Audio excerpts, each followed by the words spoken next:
Question number बेटा 22 से जो ऑनवर्ड है उसमें आपने बताना है कि इंटरवल्स बताने हैं जिस पे फंक्शन क्या होता है, कॉन्टीन्यूस होता है कि डिसकॉन्टीन्यूस होता है। बेटा जब भी कोई चीज़ अनडिफाइन होती है तो वहाँ पे जो फंक्शन होता है वो डिसकॉन्टीन्यूस होता है। फंक्शन कॉन्टीन्यूस हमेशा डिफाइंड चीज़ों पे होते हैं, ठीक है बेटा। अब अनडिफाइन कैसे होती है, जैसे इन्फिनिटी आ जाए वो चीज़ अनडिफाइन हो जाती है।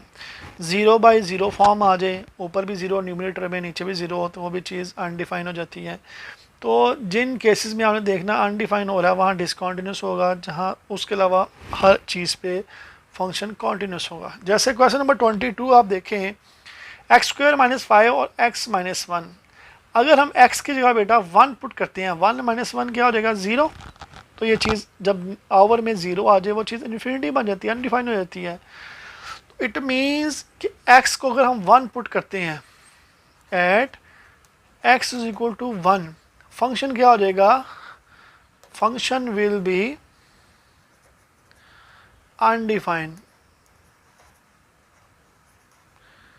सो discontinuous.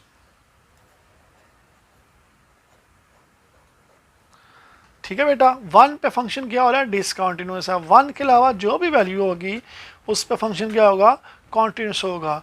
Hence function will be continuous at r में से बेटा 1 को निकाल दें तो जितनी भी वैल्यूज़ आएंगी रियल नंबर में से वो उन सब पे फंक्शन क्या होगा, कॉन्टीन्यूस होगा। ये था क्वेश्चन नंबर 22। इसी तरह बेटा क्वेश्चन नंबर 23 है। इसमें आप देखें कि x की जगह हम 0 पुट करते हैं, 0/0 फॉर्म बन रही है। इट मीन्स इस फॉर्म में फंक्शन अनडिफाइन हो जाता है, तो क्या हो जाएगा, डिसकॉन्टीन्यूस होगा। At x = 0 function will be discontinuous. इसके अलावा जितनी भी होंगे उस पर क्या होगा, कॉन्टीन्यूस होगा। So function will be continuous at r में से बेटा 0 को अगर माइनस कर दें इन सब पे फंक्शन क्या होगा, कॉन्टीन्यूस होगा। ये था क्वेश्चन, बस इंटरवल्स बताने हैं, शॉर्ट क्वेश्चन है बेसिकली। ये था क्वेश्चन नंबर बेटा 23। अब है क्वेश्चन नंबर 24, वो भी सेम वैसे ही, सॉरी ये भी 23 था। अब है इसके बाद क्वेश्चन नंबर 24, sin x/x। आपको पता है साइन की वैल्यू 0 होती है 0 पे, एंगल जब वो 0, इट मीन्स अगर x 0 पुट करते हैं 0 आएगा, नीचे भी x का 0 आए तो 0/0 फॉर्म बन जाएगी।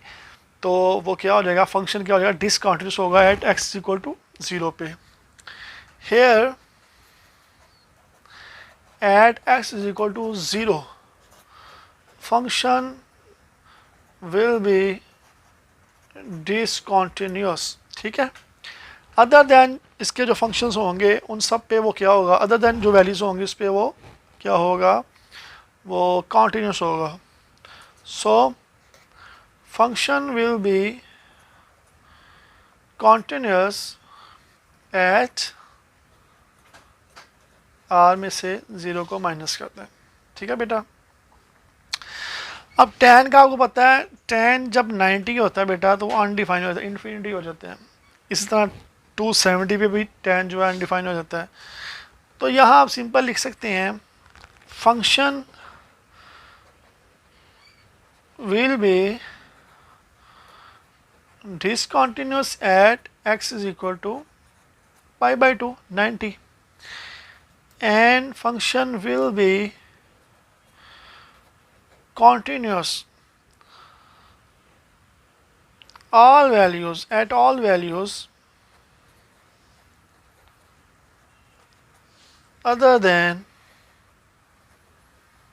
π/2 और 3π/2।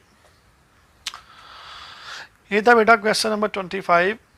अब है क्वेश्चन नंबर, ये बेसिकली इतने इंपॉर्टेंट क्वेश्चन नहीं है बेटा, ये शॉर्ट क्वेश्चन है, बस इंटरवल्स बताने हैं। अब है क्वेश्चन नंबर 26। इस पे बताना है कि फंक्शन कॉन्टिन्यूस है कि डिसकॉन्टिन्यूस है। इंटरवल दिया हुआ π/4। इस पर हम बेटा लेफ्ट हैंड और राइट हैंड लिमिट फाइंड करेंगे जैसे पहले क्वेश्चन में करते थे। सबसे पहले बेटा लेफ्ट हैंड लिमिट फाइंड करें। x approaches to π/4 minus function limit x approaches to π/4। x से लेस कौन सा जा रहा है, π/4 से लेस कौन सा जा रहा है, साइन x। लिमिट अप्लाई कर दें बेटा साइन π/4 जो कि होता है 1/√2। सिमिलरली बेटा राइट हैंड लिमिट फाइंड करें। x approaches to π/4 plus fx is equal to limit x approaches to π/4 plus, अब π/4 से ग्रेटर कौन सा फंक्शन है, cos x है। x की वैल्यू अप्लाई कर दें cos π/4 जो कि होता है 1/√2। एट पॉइंट के लिए बेटा इक्वल चेक करते हैं तो f जो है एट पॉइंट है π/4। इक्वालिटी किस में आ रही है बेटा, फर्स्ट वाले में साइन π/4 वो भी होता है 1/√2। तीनों के आंसर बेटा आप देखें 1/√2, 1/√2 एंड 1/√2 हैं।